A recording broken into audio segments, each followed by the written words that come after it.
Good evening, and welcome back to Story Time with Brother Reality. This story is going to be called A King Awakens. And before I really get into the story, I want to explain something to the audience real quick. From the time I was born until the age of about 15 to 16, I was raised on military installations. And if you all are military brats and you understand what I'm talking about, you know that overt racism is not something that's practiced on a military base or a military post.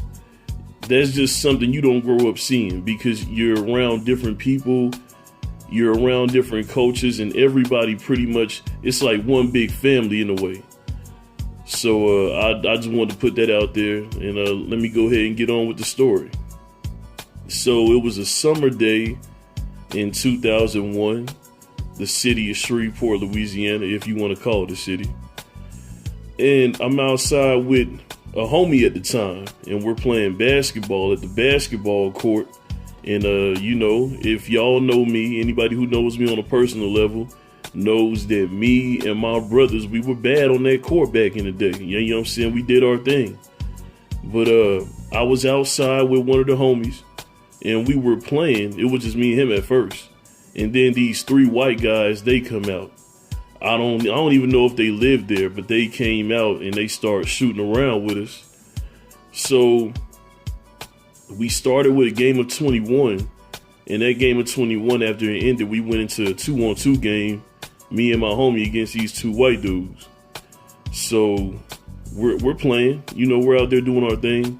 And me and my homie, we're beating the hell out of these two white boys. They just being recessive. We're being dominant. You know how it goes. And, we're just beating the hell out of these two white boys. So the game is about to end. And, of course, in our culture, we talk noise on the court. That's just what we do. You know what I'm saying? Black ball players, we've always done that. It's nothing new. It's not a big deal. But I hit game point. And after the game, the white boy says under his breath, "Man, there's nothing I hate more than a nigger that talks shit." Now, mind you, this white dude, and I'm not over exaggerating, I'm 15 at the time. This white dude has to be in his early 20s. Big ass white boy, you know what I'm saying? And I'm still kind of young at the time. He has size on me, age, all you can think of.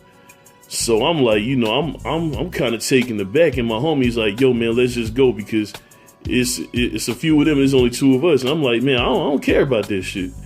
So the only thing I could really do at the time was go into a verbal assault on this white boy, and I got mine, and I got under his skin, but I kind of felt like a sucker because, man, I wanted to kill him. I wanted to kill the dude, but we leave because it kind of turned into a big altercation because the white boy's girlfriend came out and she was trying to hold him back and she took him inside and the rest of the white boys was talking noise to it. It could have gotten bad for us. So me and my homeboy, we eventually leave after they go in. And he's telling me the whole way back home, like, man, yo, that could have been bad. I'm not even hearing him. I'm not hearing nothing he said because all I can think about at the time is this is my first time in life ever being called a nigger by a white person out in the open. Couldn't believe it, man. I was hurt in a way, but I was shocked too. I was shocked because, like I said, growing up as a military brat, you don't deal with these things. And if you are dealing with it, you don't really know it because it's not so overt. You know what I'm saying? It's more covert. So I get back home and I told my brothers about it, and we ended up going back to the court. And I had a bet, and I think my twin brother, he had some with him too. But we couldn't find them. They were like nowhere to be found. And honestly, shit, it was too late anyway, man. They had already done what they wanted to do, which was call some black dudes and, niggas. And, yo, man, they got theirs off. When a white person calls a black person a nigga, yo, man, their stress is relieved. Their stress is relieved, homie.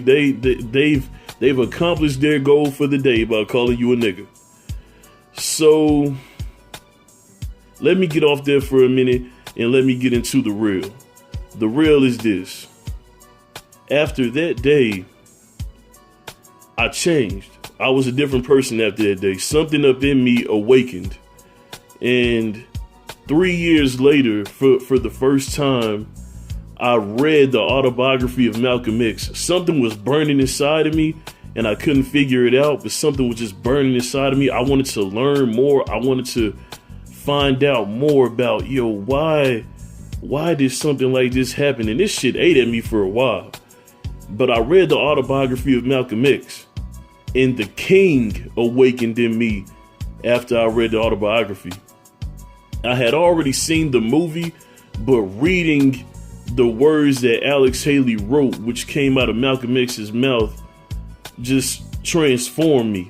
And from that day forward, I read, I learned, and it was so important for me to understand the climate that I lived in, the nature and the system of systematic white supremacy. I had to get it down.